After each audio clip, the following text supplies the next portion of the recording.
Okay. Itutuloy ko po to. Those members that I add here, hindi ko lang po sila kinakausap ng isang beses. Or hindi ko sila kinausap ng 10 minutes, 30 minutes. No. I spent so much time with them to encourage them. Because I do really feel that their ancestors are longing for love from us.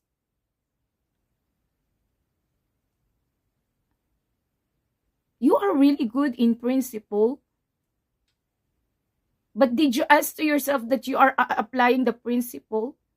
If you, ngayon lumalabas na, I shared it before, the picture of Jesus Christ. If you remember that, that is also a one revelation to me. So when I saw Jesus Christ's picture, nag-start during our vigil prayer, doon na nag-start about our topic is the life of Jesus Christ, Mama Mary. But the previous, no, they just only telling about the spirit world and their experiences and how to really and embrace the people. But this time,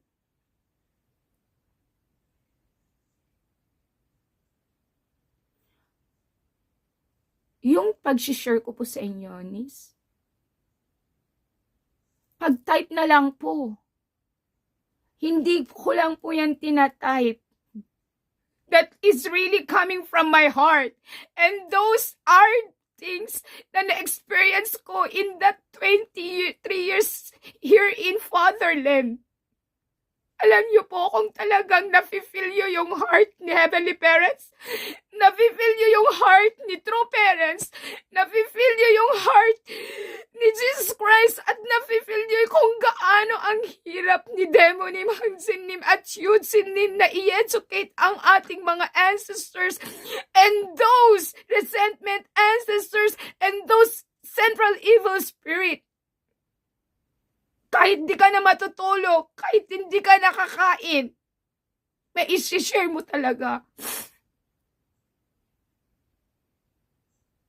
Alam niyo po, hindi ko lang sasabihin kung sinong mga tumatawag sa akin that actually they are really very, very down. Andito sila sa grupo natin.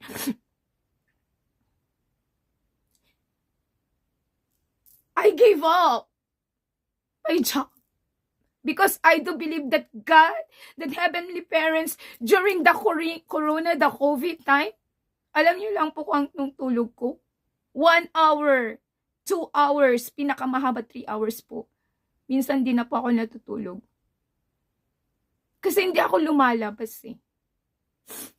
Kasi wala akong vaccine. At saka nag-lockdown po tayo. And now, this is the right time. Pero kung tutuusin, same lang tayo eh.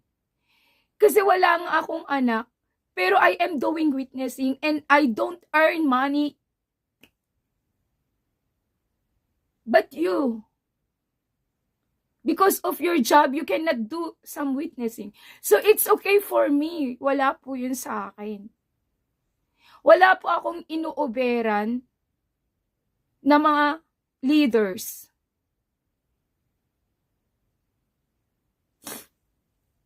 Eto, ayoko pong magsalita. Alam niyo po, ang dami kong kinakausap na they are really, really longing for each every one of us.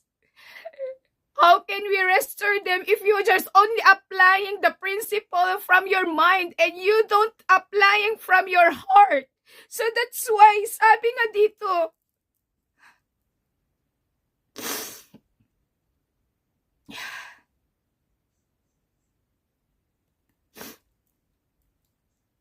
the one I pass it to you, andun ako sa video, sa Chung Shimon, at eto ang message na binigay sa atin.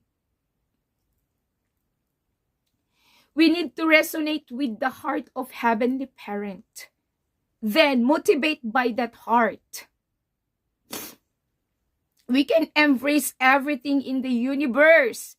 So even bad, we can embrace them.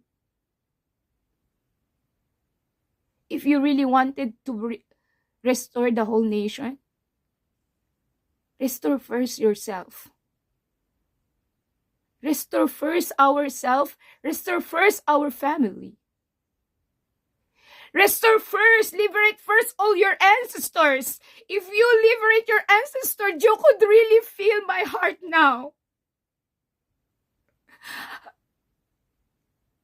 Ate Marilyn knows that. Ayokong magsalita, pero napipilitan akong magsalita. I motivate Ate Marilyn to liberate her ancestors before. Pero nasa Tebek po siya, mga unni. Wala po talagang work noon that time. Fortunately, meron siyang kapatid na nag-full-time or nag-stay sa Antipolo. At dumating yung panahon na nag-tour si Demonin for spatial liberation. Pero look, natira, alam niyo sa Ate Marilyn lang ang na sa akin before, nag-focus talaga ako.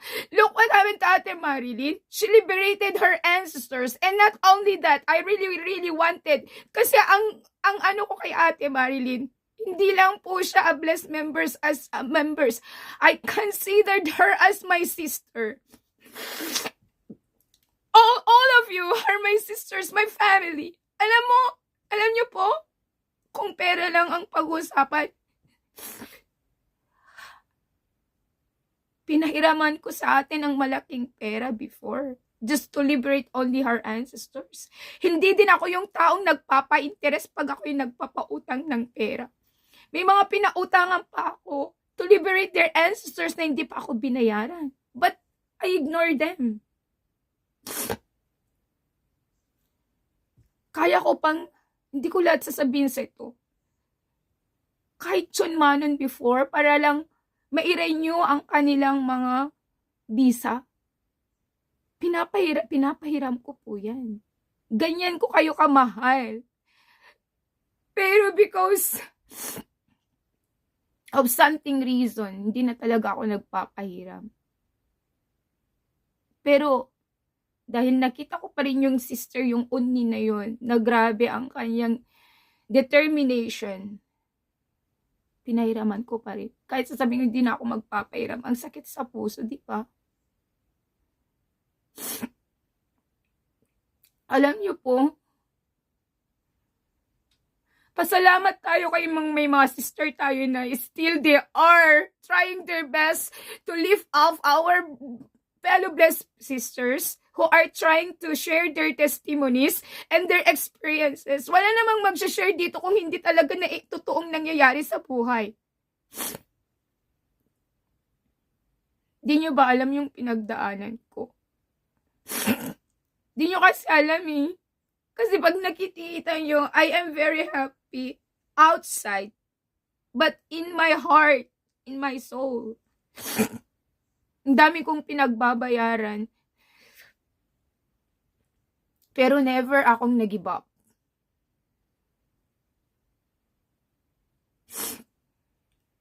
Yung may sasabihin pa, wag magkumpara. No, you can compare yourself into good things, not in a bad things. In this group, wala pa tayong 268 noon.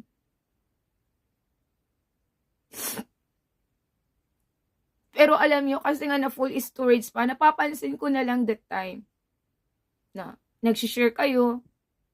Yes, I really appreciated if you are really sure those God's will, those 총성경 말씀, and those very important announcement na kailangan talaga nating malaman.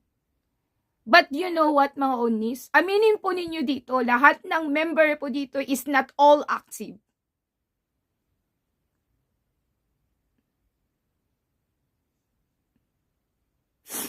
Alam niyo po, ang daming spirit dito. Siguro kung nakikita lang ninyo ang mga spirit dito, Diyos ko, hindi ko lang alam. Hindi po minsan ako yung nagsasalita.